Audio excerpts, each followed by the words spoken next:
Okay, so let's take a look. What do people think? What is the formula for the entropy? And is the timer going to go off again? Yes. Okay, let me stop it. Okay, and it involves p times log p plus 1 minus p times log p, but which one is the estimated one and which one is the real one? This is something people get mixed up all the time, and so I'm going to see if you guys are mixed up or if you got it. You guys are mixed up. This is 4-3. This is a very even split. There is a really simple way to know which one is which. One of these is sort of impossible, and I want you to think about what would happen if the true probability was 100%. So let's ask that question.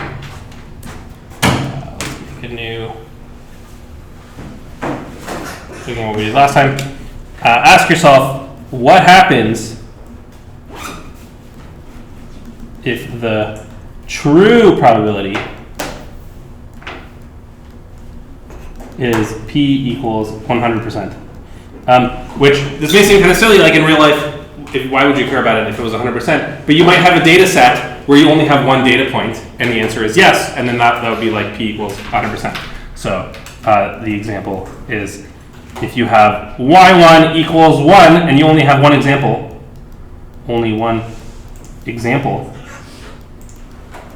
then this is very similar to what we did last class, where you're going to treat that one point as your p-value, and you're trying to find the p-hat that matches it. Okay, so what happens if p is 100%? And I'll let you guys revote. So in the interest of giving people lots of bonus points who came to class today, we'll revote so you get more answers in. So let's do this one again.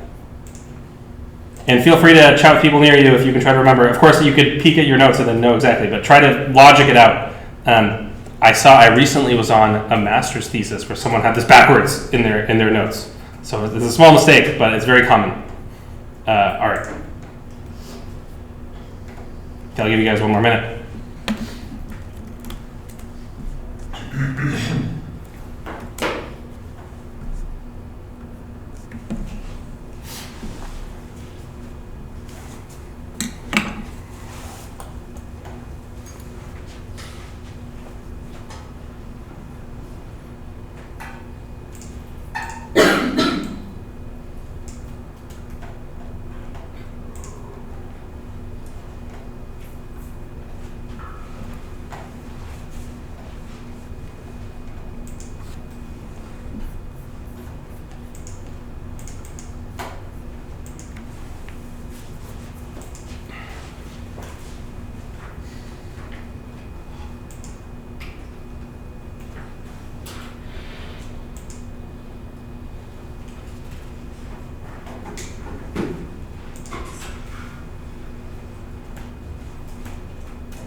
Okay, put in your guesses.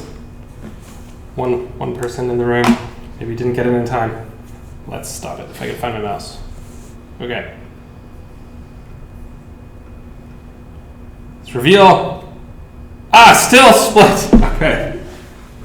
So, did someone who put in p equals 1, what happens when you put in p equals 1? Sorry? Ln 0. Yeah. There's a ln 0. That's because there's a formula for 1 minus p, right? And so if you put in p equals 1 over here, that's fine. But when you put in p equals 1 into 1 minus p, then you get the ln of 0. Okay, so this one doesn't make any sense. This one is the ln of 0, doesn't make any sense. What about this one? Can you put p equals 1 in this one? This one is perfectly fine. You have a p over here, okay, you multiply it by 1. You have a 1 minus 1 here. You multiply by 0, that's very fine. So in fact, when p equals 1, the only term that survives in this one is the second, or that first term. The second term completely goes away. And you have p ln p hat. And then you're trying to make p hat as close to 1 as possible. And the closer to 1 you make it, the better. Maybe you would output something like, I think the probability is 99%, right? Like when you have one estimate. So this formula makes no sense. This formula does make sense. Sorry, I had it backwards. This formula makes no sense, the first formula, because the p's are there, and you can't do the ln of 0, and so the other one is the correct answer. This is the correct answer. So less than half of you guys got it right. So it would be a good one to see. And remember where it came from. I think this is the other thing you can remember, is where did it come from? So correct. the correct answer is p times the ln of p hat plus 1 minus p times the ln of 1 minus p hat. That's the correct answer. And where did it come from? This was the log of something. So if you exponentiate, it's p hat to the power p, and it's 1 minus p to the power 1 minus p hat. I have it backwards. 1 minus p hat to the power 1 minus p, right? Which came from p hat to the power y times 1 minus p hat to the power 1 minus y. And so we're looking at probabilities. We're saying if the true probability was p hat, what is the likelihood of the thing we observed? This is the likelihood. The likelihood. That's where it came from. Okay, and this is a common thing people mix up, and it's really good to understand which one is the estimated one, which one's the real one. Otherwise, nothing will work. So this is particularly important if you're implementing your own things to calculate the cross-entropy loss. Of course, in real life, sometimes you can just use a package, but then again, it's important. The package will say that you'll say like cross-entropy loss of A comma B. Which one is A? Which one is B? It matters a lot. So if you have it mixed up, nothing will work. So it's a good one to look at. Okay. Any questions or comments about this one? So this is continuing what we did last time about the logistic function and regression versus logistic regression and that kind of thing. We're going to do more complicated versions of this today. Yeah, so I guess this was the formula that we did last class. Oh, I have a marker. Okay, here we go. This was the formula from last class. And the p-hats are inside the logs always. Okay. All right, so the next question is about how can we generalize this? So far we've done two classification. Either it happened or it didn't happen. Is it 0 or is it 1? How would this generalize to multi-class classification? Which is, of course, in real life, maybe is more common even than just two classes. So this is the problem. So in a regression problem, if you had k dimensions, so for example, you want to predict y1, y2 all the way up to yk for k different dimensions, you could use this formula. This is a mean squared loss type formula. So far in regression, we said you want to predict how much somebody likes something, but what if there's like 4 different things and you want to predict how much they like each of the things, right? Let's think of what would be a good example. I don't know, maybe there's like a person, you want to predict their height and their weight, right? You don't want to just predict just one, you have 2 things you want to predict about a given person. All right, that would be k equals 2. And so here's a nice formula. The mean squared loss was simply y minus y hat squared. And this is saying, all right, just do y minus y hat squared, but now you have 2 y's, add them up. So you y1 minus y hat squared plus y2 minus y hat squared plus y3 minus y hat squared. You add up across all the dimensions, and then that way your error is a combination. It's the sum of the errors in each dimension, right? If you make a certain amount of mistake in number 1, you make a certain amount of mistake in number 2, the errors just add together, and you're trying to minimize that error. Okay, that is regression.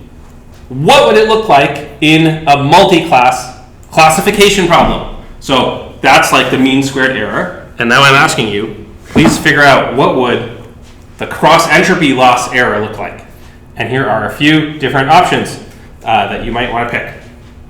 So think of how we derived it or where it came from, what does it represent, which of these make the most sense. And I'll give you guys 2 or 3 minutes to work on this. Feel free to talk to people near you if you want while we do that.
Okay, so let's take a look at what people said.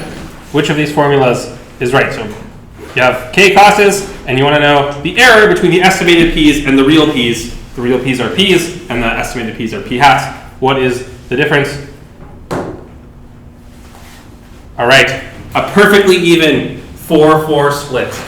All right, very exciting. This means there's a lot of confusion in the class. You guys didn't fall for my silly trick over here with this. That's exactly the mean squared error, right? And we don't want to do that with probabilities, because probabilities, when you get near 0 and 1, they behave a little bit differently, right? We saw that on the graphs last time. We had this nice curve that wasn't just a quadratic equation. It has a quadratic equation with a sort of an asymptote at 0 and at 1. So it's not the first one.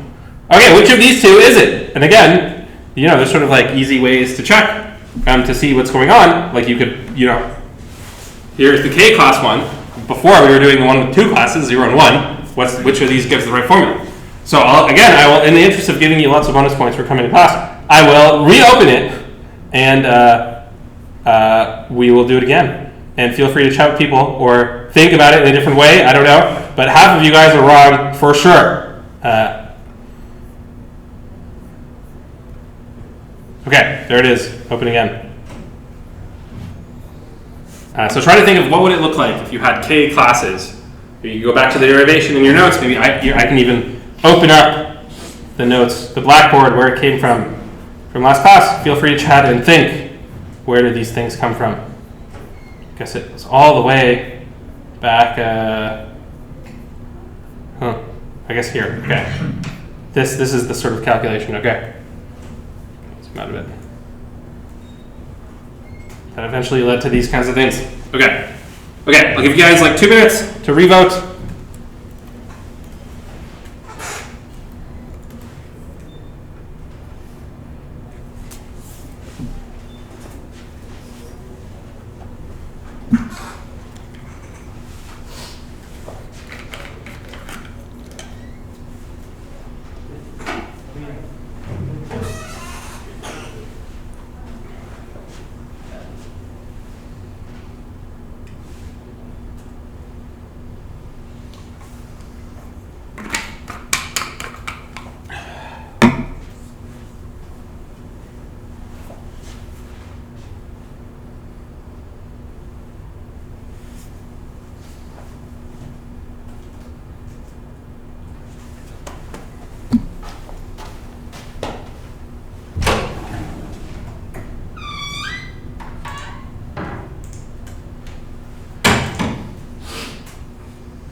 Okay, 7 people.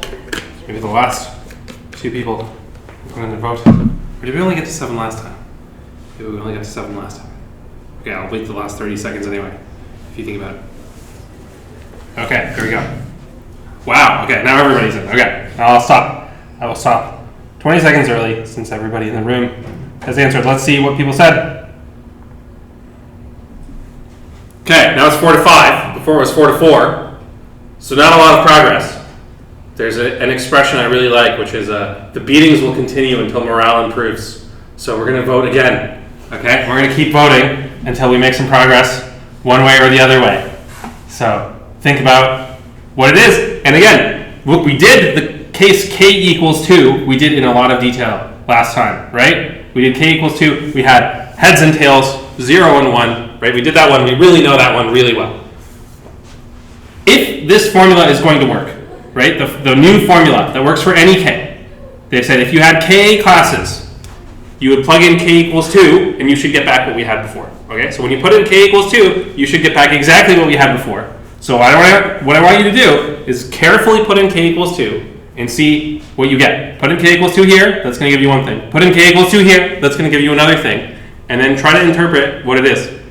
For me, at least, it helps a lot to have pen and paper and write down, what it is with two things. Okay, we're going to revote one more time.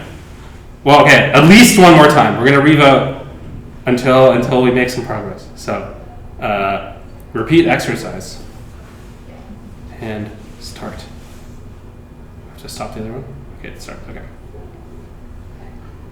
Great. Same problem. And really think about what happens when k equals 2.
All right, like 30 seconds left.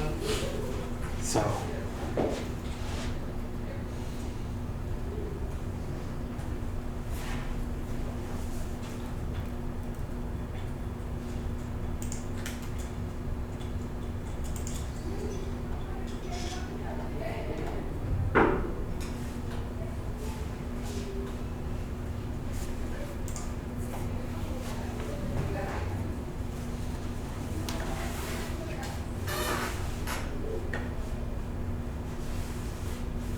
Okay, let's take a look at what people think. We're down to 8 people who voted instead of 9, so maybe it'll be 4-4 split again. Let's find out. Aha! Okay, we had one person change. Instead of being 4-4, is 5-3. Does someone want to tell me why they think either of these are correct, or like how you did it? What happens when you put in k equals 2?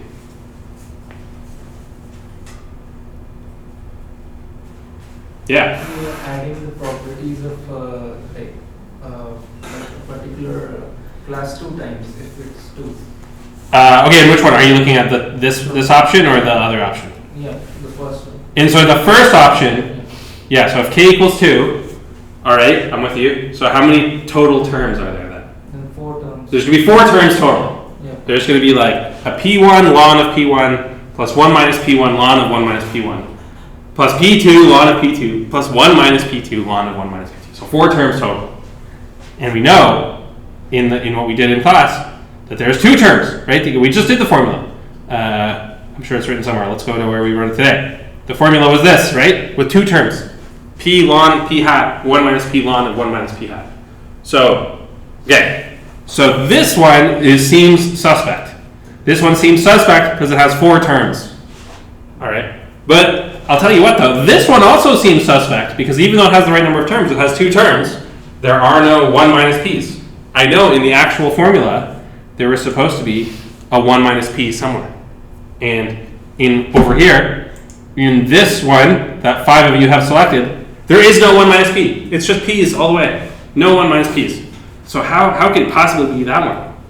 The other probability is 1 minus p. The other probability is 1 minus p. What do you mean by that? Like there is only two probabilities. So Right, there's a p1 and a p2. Okay.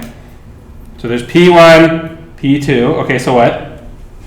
So the p2 is we can say that p1 plus p2 is equal to 1. Aha. P1 plus p2 must equal 1 because they're the probabilities of the things being in the classes. It has to be in one of the classes. It can't be in a nothing class. That would be a third class, right?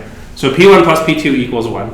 So if you have the formula p1 ln of p1 plus p2 ln of p2, then this is secretly p1 ln of p1 plus 1 minus p1 ln of 1 minus p1. So secretly, this formula, the second one, has 1 minus p's baked into it because of this fact that the probability is sum to 1.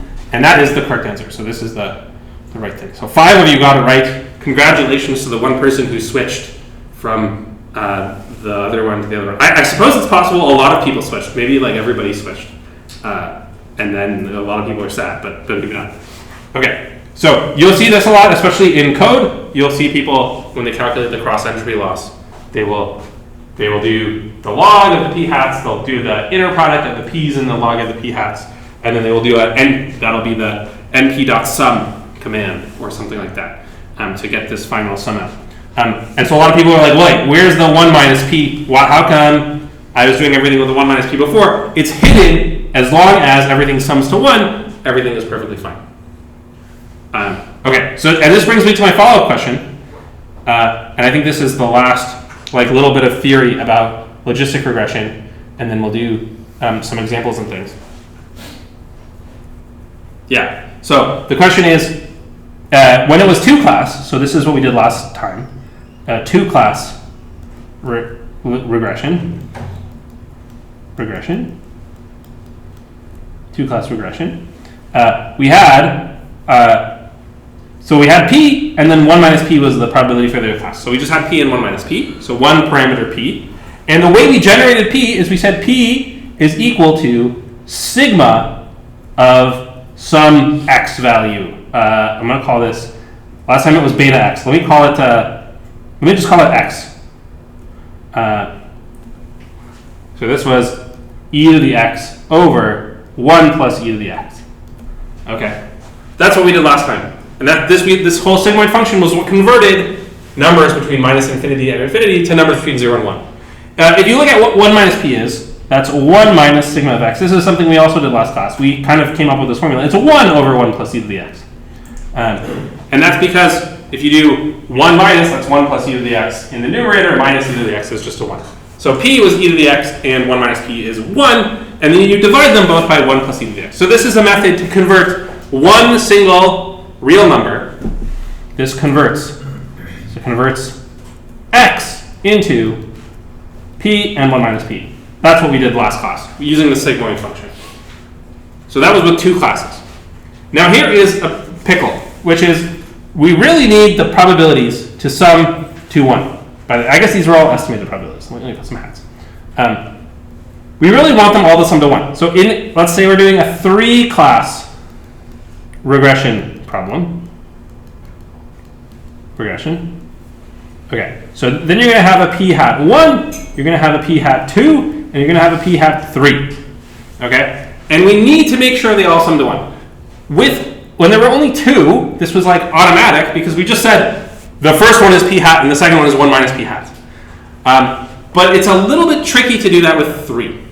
Why is it a little tricky to do that with 3? Like one thing you could do is you could say p3 is 1 minus p hat 1 minus p hat 2. But if you just did this, if you just said p hat 1 is anything, p hat 2 is anything, and then p hat 3 is 1 minus p hat 1 minus p hat 2, you would have a problem, which is that occasionally this would end up as a negative number, right? If the computer wants to put these both at 75%, then this one will be 1 minus 0.75 minus 0.75, which is negative a half. So that could never happen here as long as p hat was between 0 and 1, and then 1 minus p hat is definitely between 0 and 1, and they definitely add up to 1. So in 2 classes, it's really easy. You just do this 1 minus trick, and it's perfectly fine. But with 3 classes, this on its own won't do you. You also need some kind of restriction that these two don't sum to more than 1. So you would need some way to say, and p hat 1 plus p hat 2 is less than or equal to 1. And that's kind of tricky. Saying that p hat 1 plus p hat 2 is less than or equal to 1, that's very annoying. So we're going to do something else, and we're going to find a way to convert, just like we converted one value of x into p hat and 1 minus p hat. We're going to make the same kind of thing happen in multiple dimensions. So before we were converting one number between, so x was between minus infinity and infinity, and p hat was in 0, 1. And it all worked very well. We're going to do the same thing. We're going to convert a vector into p hat 1, p hat 2, p hat 3, so that they're all between 0 and 1, and they all sum up to 1. So that's what we're going to do. We're going to convert, and I guess we could do, to be consistent, let's do a vector in R2. So let's do a vector in R2. So we're going to have x, which is going to be x1, x2, a vector, and that's going to get convert. How is it going to get converted? That's what we're going to figure out, but it's going to get converted into p hat 1, p hat 2, p hat 3, such that all sum to 1. So the sum is going to be exactly 1, and each one on its own is greater than or equal to 0. So maybe I'll say, I want p hat 1 plus p hat 2 plus p hat 3 equals 1, and I want each one to be in 0, 1. Say in this thing to the power 3. So it's 0, 1, 0, 1, 0, 1, and they have to sum up to 1. So how are we going to convert that? So we have x1, x2, and we're going to convert it. So just like over here, we have just one of x value, and it got converted into p hat and 1 minus p hat. And if you look at these formulas that I wrote over here, and you think of what made that work, right? How did this work? It used the fact that the exponential function is really small when x is really negative, and it's really big when x is positive, and then you do this ratio of the exponential to 1 plus the exponential, and that'll kind of go between 0 and 1, or depending on if the exponential is bigger or 1 is bigger. It's the ratio, the relative ratio between the exponential and the 1. Could we do something like that over here? So does anyone have any ideas? What should these formulas be for p hat 1, p hat 2, and p hat 3? That would sort of mimic what we had in one dimension, and it would work. And this function that we're coming up with, it has a really cool name. It's called the softmax function.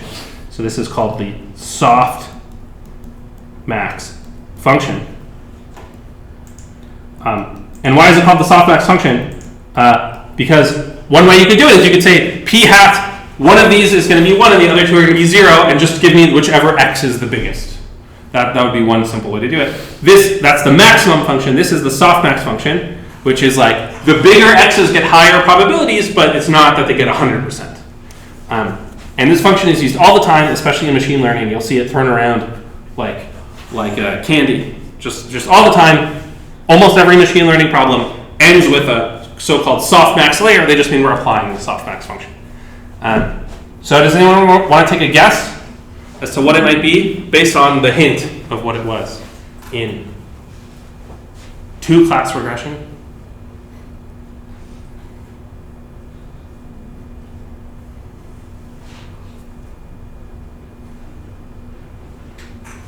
Yeah, I'll give a further hint. All three of p hat 1, p hat 2, and p hat 3, they are fractions, and their denominators, let me write out what their denominators are. Their denominators are 1 plus e to the x1 plus e to the x2, and then they're all the same. All the same denominators. The numerators are all different to make everything work.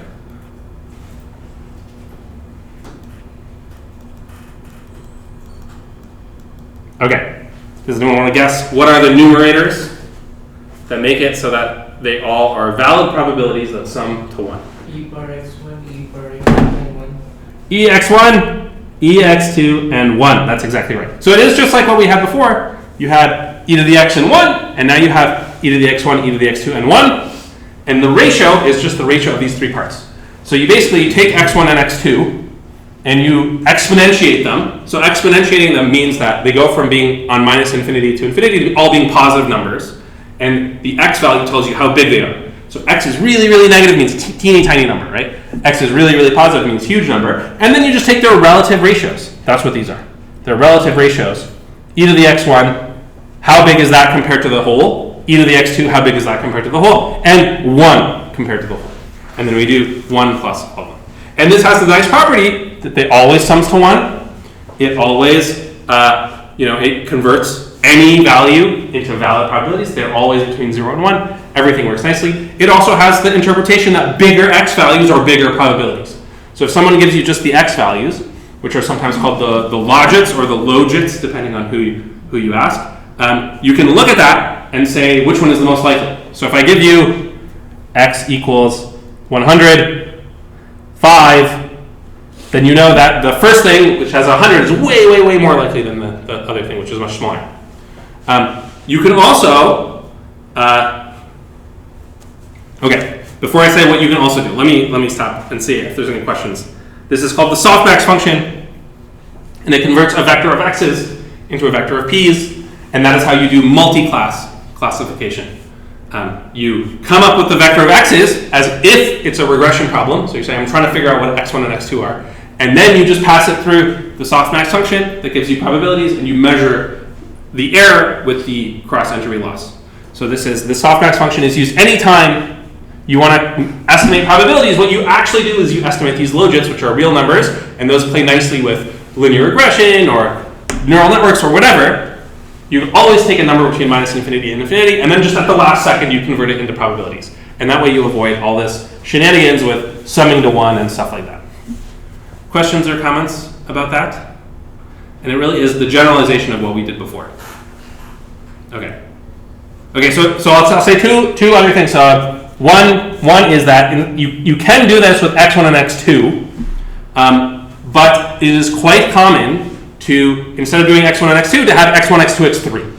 And so another version, same kind of idea, is to make it like this: e to the x1 divided by e to the x1 plus e to the x2 plus e to the x3.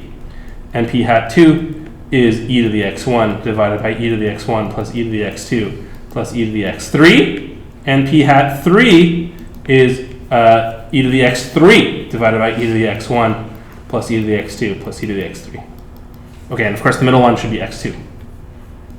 Okay? And so in this one you converted the vector of 3 x's into 3 probabilities, and over here you converted a vector with 2 x's into 2 probabilities. Essentially what we did is we set the third component to always be 0.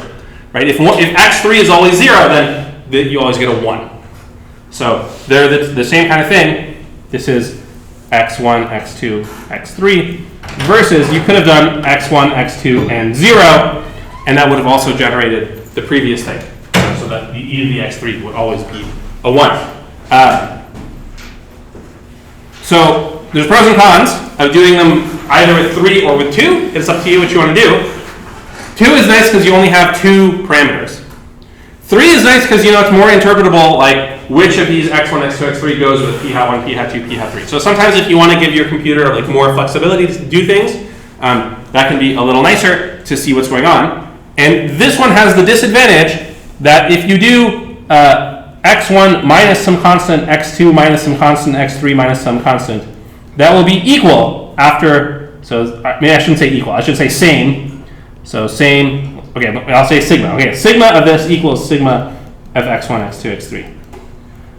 So if you add a constant to x1, x2, and x3, then it won't change the probabilities, because it's just going to multiply every single thing in the numerator and the denominator by e to the power c, and it'll just cancel out. So if you do it this way with three x's, x1, x2, x3, then you have this sort of like ambiguity of a constant c. And so basically the only thing that matters is the difference between x1 and x2, the difference between x1 and x3, and the difference between x2 and x3. And so you have this like extra annoying degree of freedom. That degree of freedom is sort of fixed over here, but you just say set one of them to be 0. All right. And you could have done the same thing in two-class classification. Instead of having just one x, you could have had x1 and x2. But it kind of just makes an annoyance. So for a lot of times, people do this where they set one of them to be 0. You'll see this in code sometimes too, where there'll be an option to make a one component of the vector always 1. It's a very common trick. Okay, so that's one thing. Any questions or comments about this idea? It's the same thing as before, but now using 3 components instead of just 2 components. Okay, and I'll say one other thing, and this is exciting because, again, it's related to ChatGPT. So sometimes people use a temperature parameter, or more accurately, an inverse temperature parameter. An inverse temperature parameter. Sometimes people use the letter beta from this. The physicists started using this beta. And what people will do is they will say, given x1, x2, x3, let p hat be sigma of beta times x1, beta times x2, beta times x3. Okay, and this is going to be e to the beta x1 divided by e to the beta x1. Maybe I'll write it like this, so I can save myself a little bit of writing. It's this constant factor, e to the beta x1 plus e to the beta x2 plus e to the beta x3, and then you have this vector, e to the beta x1, e to the beta x2, e to the beta x3. Okay, and why do people use this inverse temperature parameter beta? Well, it controls how close the probabilities are to 100% and 0 and how close they are to even. If you set beta equals 0, then the p-hats would be all a third, a third, a third. Then p-hat would be a third, a third, a third, no matter what the x's are. So, right, no matter what the x's are, you do beta times x1, you get e to the 0, you get 1, 1, 1 as this vector, and then you divide by a third. So you get a third, a third, a third. When beta equals infinity, I'll tell you what you get. You get p-hat is what? It's going to be 100% 0, 0. Where the 100% is whichever one was the biggest. So whichever of x1, x2, x3 was the biggest, you will just get 100% there and you'll get 0% for the others. And that is because when you do e to the beta x1, e to the beta x2, e to the beta x3, which of those is the biggest when beta is getting really, really big? It's whichever is bigger between x1, x2, and x3. So the one that has the highest x value is running away exponentially faster than the other two. And so when beta equals infinity, or maybe I should say goes to infinity to be proper, so I don't go to math jail. Okay, when beta goes to infinity, you get 100% 0, 0. This is called just the maximum function, the max function. Okay, and beta in between, right? So if beta equals 0.1, it'll be close to a third, a third, a third. So it'll be like more even. And when beta equals a big number, like 90, it'll be p-hat equals more concentrated. And it'll be concentrated around the ones that have large values. So this inverse temperature parameter controls how close you are to even versus how much you concentrate on the maximum choice. And this is used in ChatGPT. You can set the inverse temperature parameter because ChatGPT comes up with the vector of x's of what it thinks the next word is likely to be. So you type in the dog and the cat went to the blank, and then ChatGPT is going to fill in the next word. What it really is doing under the hood is predicting the x values for every single word in the English language. So every single word, x1 is the first word in the English language, how likely it's going to be. x2 is the second word in the English language, how likely is it going to be, and so on. And it makes these numbers, x1, x2, x3, all the way up to x 10,000, or I don't know how many words are in the English language, to decide what is the next word going to be. So it has these x values, and it's going to convert the x values into probabilities, and then it's going to just sample that word by using the probabilities. If you set the inverse temperature to 0, then ChatGPT will pick a random word from the English language to put next. So you say like the dog and the cat went to the hamburger, and it's like, it doesn't make any sense because you picked a random word. If you pick inverse temperature infinity, which is something you can do, then it'll just pick the most likely word. So it'll say the most likely word is zoo, you should put zoo. If you say a high temperature, but not infinity, then it will usually pick the most common word, but every now and then it'll throw in like a little bit of a less common word, and then you get like more, quote, creative text. So by using lower inverse temperatures, betas that are closer to 0, you get sort of like more wild stuff, and when beta is close to infinity, you get always the maximum choice. So that's how this inverse temperature parameter works. And you see that this is really like one of the parameters in our logistic regression. We had e to the beta x. So if you're doing linear regression or a logistic regression, that's a linear function inside the sigmoid, one of those parameters you can interpret as the inverse temperature is like how peaked you want the distribution to be. So if it's really high, then when x is bigger, you always say it's 100%. And if it's really low, then you're like, well, I don't know here, so it's going to be like 51%, 49%. Okay, so that's enough talking about the inverse temperature parameter. Any questions? Yeah. When beta tends to infinity, Yeah. shouldn't all the terms be 0? When beta goes to infinity, two things happen. This denominator, it'll either go to 0 or to infinity, depending on if the x's are positive or negative. So if the x's are all positive, it'll go to plus infinity. If the x's are negative, it will go to 0. So this one is either 0 or infinity. And then if you look at the individual terms, they are also either 0 or infinity. Okay, they're 0 or infinity for the same exact reason. So if they're positive, they're going to go to infinity. If they're negative, they're going to go to 0. So what you're going to end up with is you're going to end up with either a 0 over 0 or an infinity over infinity as a limit. And that's like what you did in Calculus 1. That particular 0 over 0 or infinity over infinity, if you evaluate what it really is, it's going to be a 1 for the biggest entry, and it's going to be zeros for the other two entries. Yeah, so good point. Yeah, I guess this is like a fun exercise. Fun? Maybe fun is the wrong word. This is an exercise. Prove this if you want. So if you're into this kind of like machine learning math stuff, that's a good one to do.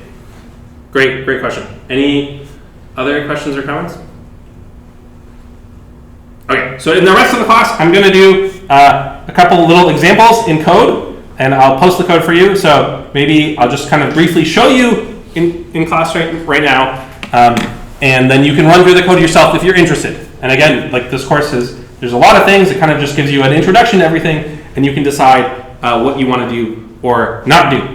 All right, so in this one, last class in Desmos, which was that like graphing calculator software, I was sliding the things around and I was like, you move in the direction of the gradient, you can get closer to the things, the points are pulling on the line or the logistic regression line. And I implemented everything we did in Desmos last time, I did it in Python. So you can really run it and see how it works. And so this is called the gradient descent algorithm. Which what it does is it updates the parameters little by little using the derivative we calculated last time. So I'm going to show you how this code works and how it can find the logistic regression line or the linear regression line. So, and this is one of the possible algorithms that happen when you say dot fit. When you say like scikit-learn dot fit, it's doing something like this, right? It's finding the parameters. Most of the things that are like linear regression and logistic regression in scikit-learn don't use gradient descent because there's smarter methods to do it for that. But gradient descent is really broad and you can apply it to like anything. And so this is how a lot of machine learning algorithms work. So it's worth kind of learning in this simple example. So here's what does the code do? So first we import the packages. Then we create some data. We have x's and y's. And I'll show you a picture of the data so you can read the code and see how it was made. But here is the data, which is the classic example we do in the course. We have one input, which is the x values, and we have an output, which are star ratings. So there's star ratings 1 to 5, And X is something about how much people, I don't know, how much time did they spend in the movie theater, okay, right? Like if they left right away, then they hated the movie, and if they stayed a long time, then they loved the movie. And it's star ratings from 1 to 5, 1 to 5. And when you have something like that, right, it's not immediately clear, should you use linear regression? Should you use some kind of other thing? Because linear regression is going to output a number between minus infinity and infinity. This is a number between 1 and 5. So is it going to work well or not? So we can try to use linear regression, and we'll see how well it does or not, just on this one predictor X. Any questions about the data or what we're trying to do? We're going to try to fit a line here. That works. Okay, so let's see what that looks like. So, and again, the way we do everything in the course, we do cross-validation. So you could do it with the full thing and then use the AIC, BIC, black magic, but we're just going to do a train test split. And I implemented it by hand. So if you want to know what scikit-learn does when you say train test split, here is a really simple thing. Shuffle everything up, and then take the top so many of the shuffled training set. Okay. All right. Oh, and I standardized the x-axis. So yeah, okay, great. This is wonderful. So here it is after I've done some stuff. I have some points that are in the test set. Those are in red. I have some points in the training set. Those are in blue. And I have standardized the x values. So now x equals 0 is in the middle, and x equals 1 is over there. X equals minus 1 is over there. Before, it was from 0 to 14, and now it's from 0 in the middle, and that helps make some things easier, as you probably saw in your projects. Okay, so train test split and standardizing, and now I'm going to run linear regression. And look, I have a nice code block here where I have added the math in and explained everything really nicely. This hashtag makes it a section. So if you ever want to hide the section, you can click on this, and it'll hide all the code here, right? So it'll say linear regression, hide all the code. Okay, so this is what we did last class. That's the formula for the mean squared error loss, and that's the derivative. We did that last class. We take the derivative, it's the derivative of the squared function. It's not complicated. And now what I did is I wrote functions for f, which we need, and then I wrote functions for, this plot is just f. So here's f, and here is a plot of f for some random coefficients. So if you make the coefficients, you get the coefficients are there, negative 0.001 and negative 0.42, then you get some dopey looking thing like this. I just picked these randomly. So beta was chosen random. Beta was chosen random. By the way, this beta chosen randomly is part of the reason I wanted to standardize the x's. If the x's went between 1,000 and 10 million, and then beta is chosen randomly, then it's going to multiply 1,000 or 10 million by like negative 0.01, and it's going to be way higher than 1 to 5. So by standardizing the x, it kind of plays well with, I know the size of the betas should be on the scale of the y's, right? So because I standardize the x's, if I also standardize the y's, then the betas will also be standardized. This is like the reason to standardize, so that you can interpret the size of these betas. Okay, so this is a random one. That's like bad. This is not doing well. If you hand this in as your regression line, you get a lot of points taken off. This looks terrible, not even going up. So how can we improve it? That's the gradient descent algorithm. And we did this in Desmos last time. We said, oh, we would do it a little bit better. Our loss would be better if we pointed up a little bit more. So we slid the slider and moved it up. But now we're going to have the computer do that automatically. And so here is the gradient descent rule. And what it says is, this is a very simple looking equation, but it has a lot of Greek letters. So let me describe it to you in words. It says, update, let's do this, and let's do this. Okay, so our rule here, okay, I guess it's going to be mostly hidden. It says, update the parameter beta j by, so last class we did it with only one parameter. There was just one beta. In general, you have many parameters, beta 1, beta 2, beta 3. Here, there are two parameters because there's I'm doing beta x plus beta 1x plus beta 0. So there's two parameters. There's the slope and the intercept, right? There's two parameters. So I have two betas, but it doesn't matter how many you have. It's always the same. You update the parameter beta j by beta j becomes let's do one of these. Let's do one of these. Minus equals. So I'm subtracting something from beta j. Whatever it was in the previous iteration, I subtract something. And the thing I subtract is the derivative of the loss function. So I take this as the derivative with respect to beta j. So the loss function tells you how bad you're doing, and I want to make the loss smaller. So I move in the direction that makes the loss smaller. So this says a small change in beta j would mean a change in the loss. Move in the direction to make the loss smaller. And you can really think about it if you want, like visually. Like if the loss function was some mountain like this. This is the loss as a function of beta. And beta here is on the x-axis. And we're here or something. What I'm saying is, what direction should we move? Well, figure out which way is down. And in this case, down is that way. Right? And move in that direction. Move in that direction. So I'm taking, this is the old beta j, and I'm subtracting off some amount to get the new beta j. That amount that I'm subtracting off, I'm doing it in proportion to the derivative. So if it's very steep, I take a big step, and if it's very flat, then I take a small step. Right? And we do this for each possible parameter beta j. If you wrote it as a vector, you would write as a vector beta is minus equal the gradient of the loss. And so because this right-hand side, you can write it as a vector as the gradient, it's just the derivatives. How it depends on every single parameter, that is a gradient. That is why it gets the name the gradient descent algorithm.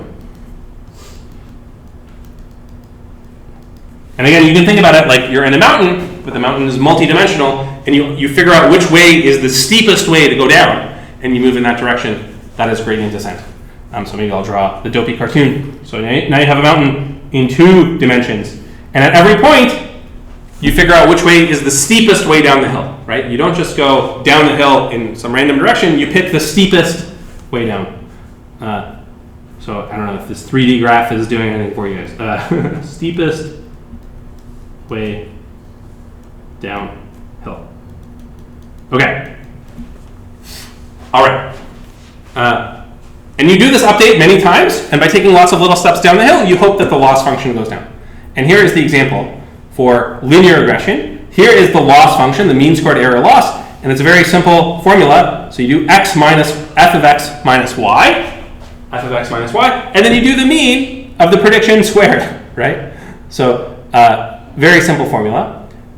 I have a formula for the mean squared loss, and I have a formula for the gradient of the loss. And the gradient of the loss, I did this with pen and paper, right? I took the gradient and I wrote it down. The gradient was exactly this formula we did before, right here. So this tells you the derivative, and the gradient is the vector made by all of these, stacking them all together over different values of y. And this function just implements that. So here is the formula. You might recognize this lesson. I'm using the expand dims function. Expand dims is what we talked about when we talked about array broadcasting. Right? We're taking our thing, we're adding an axis to it in order to do calculations efficiently. Right? So it's all vector and array operations that are done efficiently. Okay, and I do a little check here, make sure the gradient is a vector with 2 entries. And you can do it on any x train and y train set. For any values of beta, you can figure out the gradient. That's like saying, you give me the values we're training on, that makes the loss function, and I'm telling you at some particular point which way is down the hill. That's what the function is doing. Okay, and here is the actual implementation of gradient descent trading to find the best values of beta. So we have a learning rate, that is the size of each individual step. And you can see that was called alpha over here. So maybe I left that out. So kind of multiply by alpha, which is the learning rate. Alpha learning rate is a parameter which is how big of a step you should take. How big each step should be. And I should call it a hyperparameter because the parameters are the values of beta. Everything else that changes the model is called a hyperparameter. Okay, so there's the learning rate. How many times am I going to do this? How many times to draw a little picture of what happened? And this will keep track of what is the loss at various iterations. Okay, So what I do, it's very simple. I loop through, and I just, some number of times, this step is gradient descent. That step is gradient descent. So I calculate the gradient, and I just say beta minus equal the learning rate times the loss, the gradient of the loss. Okay, the rest of it is like writing down what happened to make these nice plots. So here is a plot that shows you as you're training. So we started with some horrible negative function. After 40 iterations, we were on the blue function. So we started negative and it went doo, doo, doo, doo, doo, doo, and then we kept going, and then after 80 iterations, we were on this orange line. And after 120 iterations, we were on this green line, and then this red line, and then this purple line. So you can see we're kind of slowing down. These are getting closer together. We're slowing down, and we're getting a lot closer to the actual data. And another thing you can do is you can plot what is the loss as you're training. So as you do more iterations, iteration 0 was totally random, so we had quite a high loss. But as you train, you see the loss goes down. And I plotted the training loss, that is what is being actually used to evaluate which direction beta should go. And the test loss is just for us to know if it's working or not. And you can see this plot is working very well. Both are going down, both are pretty similar. Sometimes it will happen in these plots that the testing loss will start to go back up. And that means you should stop training. You're making it worse. You're overfitting. But this one looks good. So this, to me, does not look like overfitting. There's no overfitting. Everything is good. We're getting closer and closer to the real answer. And if you run this algorithm for long enough, you'll find the, quote, best fit line. You'll find the best values of beta that fit the data as well as possible. All right. So that is gradient descent for the linear regression, which is just the Python version of what we did last class in Desmos. Any questions or comments about that one? Okay, now we're going to do the same thing, same notebook, same idea for logistic regression. So now instead of having a value that we output that is a y value that could be anything between minus infinity and infinity, logistic regression is telling you I'm going to output something between 0 and 1. Okay, and if you take something between 0 and 1, you can make it go between 1 and 5 by just scaling the data. So what I did is, the first step I did to make this work is I scaled the data like this. So instead of making it between 1 and 5, I just subtracted 4 and divided. I guess I subtracted 1 and divided by 4, right? So if you subtract 1 and divide by 4, then you get data that is either 0, 0.2, 0.4, 0.6, 0.8, or 1. And you can interpret those as probabilities. So you can say, like, somebody who gave it 4 stars, they like it 80%, right? And if they like it 80%, we can pretend that 80% is a probability. I guess you could say something like, to decide their star ratings, they had 5 coins, and they flipped their coins with 80% probability, and 4 out of the 5 stars came up. So you can interpret these ratings as probabilities, and then, if you interpret them as probabilities, you can really do this logistic regression with the cross-entropy loss that we've been talking about. And it's all implemented by hand here in just NumPy. So here is the sigmoid function, exponential divided by 1 plus exponential, and here is some, again, if you start off with bad parameters, here are beta are some terrible parameters, you get a horrible nonsense function that doesn't work. But then if you do gradient descent, you can calculate the cross-entropy loss. Don't forget the minus sign or nothing will work. You can find the gradient of the cross-entropy loss, and it is this nice formula I said before. This is the miracle of the logistic function.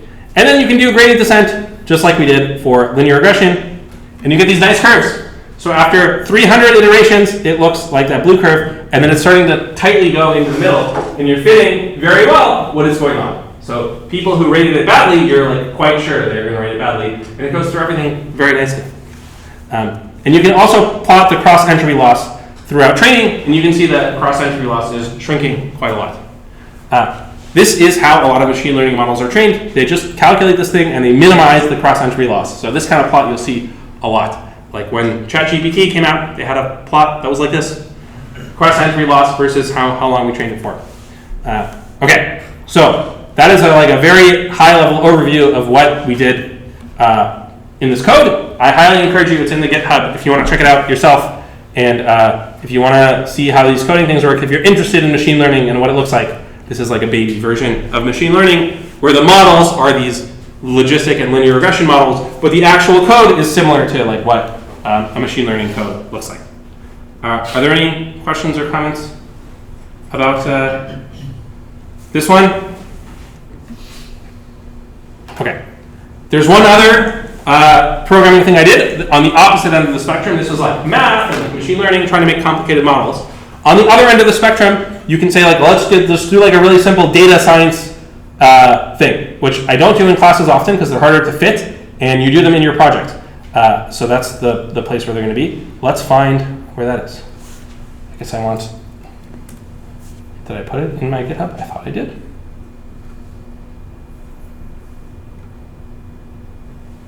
Okay.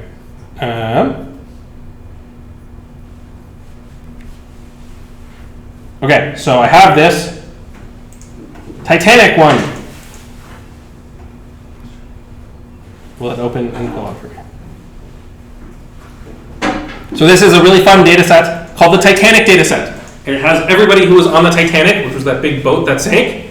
And it writes down some information about each person, like their passenger ID, their name, are they male or female, how old they are, how many siblings did they have in the Titanic, this is their ticket number, this is how many dollars they paid, this is like the cabin they slept in, you know, all this information about them. And then it has a column called survived. Did they survive the Titanic or not? So it's a fun regression problem. Sorry, not a regression, classification. Did they survive or did they die? Okay, so given the information about them, did they survive or die? And you know, here is some. If you use the function describe, it gives you some information about like how many people are there. There's 891 people. The mean is 446 of the passenger ID. Okay, so it's not surprising. It looks like 38% of people survived. Most people were in second or third class. You know, the average age was like 30 years old, stuff like that. So that's nice. Another nice way to visualize is these pair plots. So in blue, I have the distribution for people who either survived or died. It should say on the side here. Yeah, blue means you died. And orange means you survived. And then I have these plots of different combinations of variables. And by looking at it, you can see which ones sort of matter and which ones don't matter. So when things are really jumbled together, then you're like, well, then I guess it's not going to be very predictive. But if the oranges and the blues are spread far apart, then you can look at it and say like, oh, I think that variable matters a lot. So for example, if you look at this histogram over here, this is the histogram for P class. That is what class you were in. And you can see there's a lot of blue people in third class. So if you're in class 1, 2, or 3, if you're in third class, there's a lot of blue people there. In class 1, there's more orange people. And this is telling you that if you're in first class, you're more likely to survive. If you're in third class, you're more likely to not survive. So somehow, this is telling us that class is going to have some predictive power. Based on this, I might split it up and add dummy variables for 1, 2, 3, like we talked about. So like maybe I don't want to have 1, 2, 3 as a thing. Maybe I want to have 1 is its own thing, 2 is its own thing, 3 is its own thing. Because 2 isn't very predictive either way. Like it looks pretty close.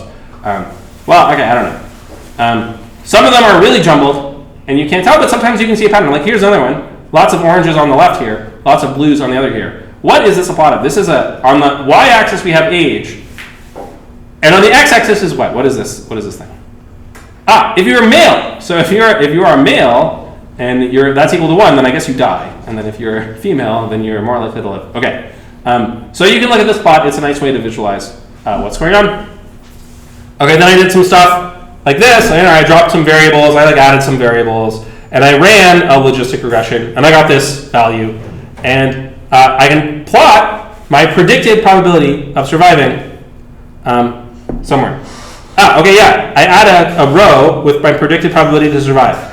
Where's my predicted? Yeah, here. This row at the bottom here is my predicted probability to survive that I made for my logistic regression, plotted in terms of the various things that went into it. Okay? So P class, age, siblings, how much money you paid, whether or not you're male or female. And finally, this is predicted probability of the histogram, and you can see it's trying to separate out the oranges and the blues, right? The blues are on the left and the oranges are on the right. So it looks pretty good, but there is this hump of people over here who actually survived, and I predicted that they died, right? I have a really low predicted probability they survived, but there's orange people means they survived. So there's some kind of problem with my model here. This hump is bad. So again, nice way to visualize what's going on. Here is some more stuff, trying a bunch of subsets, like we talked about in class, doing subset selection. In this case, I did all the subsets, because I only have like 5 things, so I could just do all the subsets. So I tried a bunch of subsets of various things, and I looked at the loss, and I looked at is it working well, and then I was like, okay, let's pick the best one. What was the best one? I don't remember what was the best one. Well, okay, I picked the best one, and then I'm using the best one. Okay, yeah, I used these, I guess.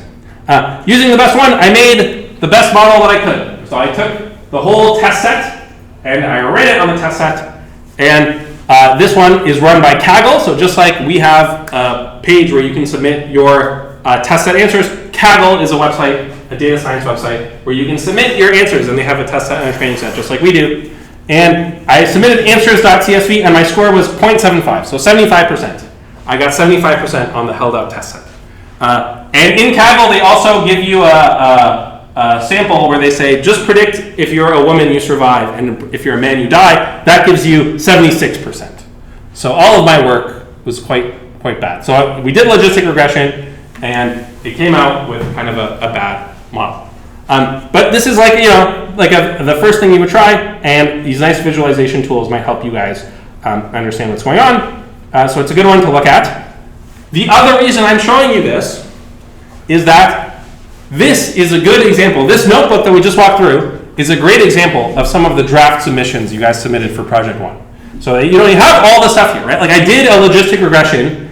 It's got things, it's got the exploring, you looked at things, but a lot of people submitted almost no text and almost no comments. And this thing has like almost no text and almost no comments. And this is like how you do it, right? The first time you do it, you're going to generate something like this. But before you submit it, let me show you the kind of things you should be adding. It should look more like this other example, which is also in the GitHub. Where did it go? I have to hit back. Can I go? Because there is another file called good version. And this is the exact same file with the exact same data. Like the code blocks are literally identical. The only thing I have changed is I have added in lots and lots of explanation in text blocks. I've added in sections and subsections. Look at on the table of contents here. You can see all the different sections and subsections, and you can see exactly what I did, right? So like this is like my executive summary. If you go to my submission, these are like in the executive summary, I wrote my score, right? So people can see my score right away. Then in the detailed, results here, I said what I'm doing. Like when I told you guys, I'm going to draw this picture and try to understand something. That's like visualizing our covariates, right? And look, there's some information about what's going on. The other thing I've done is I've added in a ton of comments. Every single code block starts with 4 comments. Like that was a rule. If it's a code block, I should explain what it does. So this one and that one are exactly the same sort of notebook, but one of them is a project that a human can read, and the other one is a project that was used by a computer to calculate something. And it's really important you guys know the difference because a lot of people submitted the first kind and will get bad marks even though they did most of the work. So I think this is really worth looking at. Another good example is what to do in the executive summary. So it tells you exactly what I did in human readable words, right? Logistic regression was used to estimate who survived and who died on the Titanic, given information about the passengers. A lot of people in their executive summary, they wrote things for robots. They said, I had 2 files. One of them was called train.csv. One of them was called test.csv. Okay, but what is in the file, right? That is the more important thing. So don't say I have 1,000 data points. Say I have information about 1,000 houses, and I have 81 details about the houses and how much they sold for. Don't say I have 1,000 data points and 81 columns. It doesn't tell me, that's what the computer needs to know. The human needs to know what is in the columns. Another mistake people made looking through it is people have said very general things. So they would say things like, linear regression is a method that is used to minimize the mean squared error. Okay, but tell me what you did with linear regression, right? I estimated who survived and who died, right? I estimated the house price. That is the kind of thing, the difference between a human and a non-human. And you should really try to use as many tools for writing good presentations as you can. Here I'm using itemized environment, right? I have bullet points. If that would help you explain what you did, then you should do it. This is explaining all the different things that were used. You have 81 things. Maybe you want to compress some of them. You say like, these columns were all about how big the property was. These columns were all about how nice the property was. So you don't need to have a bullet for every single 81 things, but you should explain what's going on. So what did I write? I said, after looking at the data, I ran a logistic regression with all the variables. The passenger gender seemed to be by far the most important feature. To reduce overfitting, I tried all possible subsets that included the gender, and I used the best according to cross-validation. The best subset had 5 variables, and if you looked only at prediction accuracy, the best one had 4 variables, and then I said, what is my final score when I submitted on the unknown test set? And then if you look at it, there was an ethics thing here, which we had last term. And instead of just giving you the plot again, I have some information and everything. And everything is nicely contained in sections and subsections. I think this is another thing that makes it a lot easier to read than the other version. So you can say like, oh, let's go read some interpretations. The discussion with the coefficients, the final results, how can we make it better? And why did it suck so much? Why was it worse? So these are all things you could do. I have a little notebook here, or a little text edit with other comments of people, things I saw on looking at your draft submissions. I think I've said most of them. Sometimes, yeah, so people like to use the word vary a lot, like linear regression is very good for this and that. Just tell me what you did. Like, very good doesn't help me understand. You can tell me pros and cons of it. That is helpful. But saying something is very good, these kinds of general statements are not very helpful and kind of make it seem like you're just trying to fill space. Don't fill space. You want to have the minimum amount of stuff that tells the story that you're trying to tell. Right. Okay.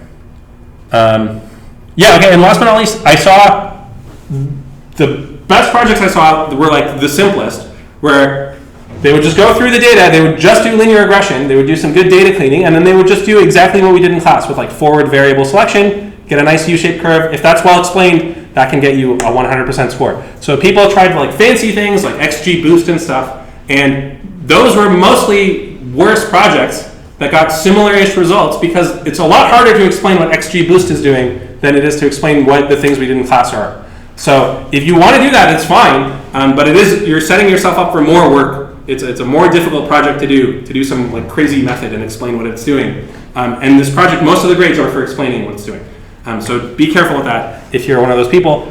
You will on Sunday at midnight, your peer reviews are due, so you're going to give peer reviews to everybody else. Make sure you do that by midnight. That is part of your grade, is peer reviewing other people's. So make sure you peer review before Sunday at midnight. And then make sure you read everybody's comments because you're going to have 1 week after you get your peer review back to make your final version. So you can do lots of changes. What you did up to now was only for getting feedback. So it's okay if you forgot. You're like, oh, I didn't realize I was supposed to make human readable comments. That's totally fine. Make sure you do them for the final submission. Okay, well, I'll stop there, and I'll be around for like a little bit, but I have office hours on Tuesday, so if you want to meet, come on Tuesday. Otherwise, you can send me an email. We can set up another time. Yeah, I cannot meet today at 12 because I have another class thing that I'm running. Okay, all right, see you guys on Tuesday's class.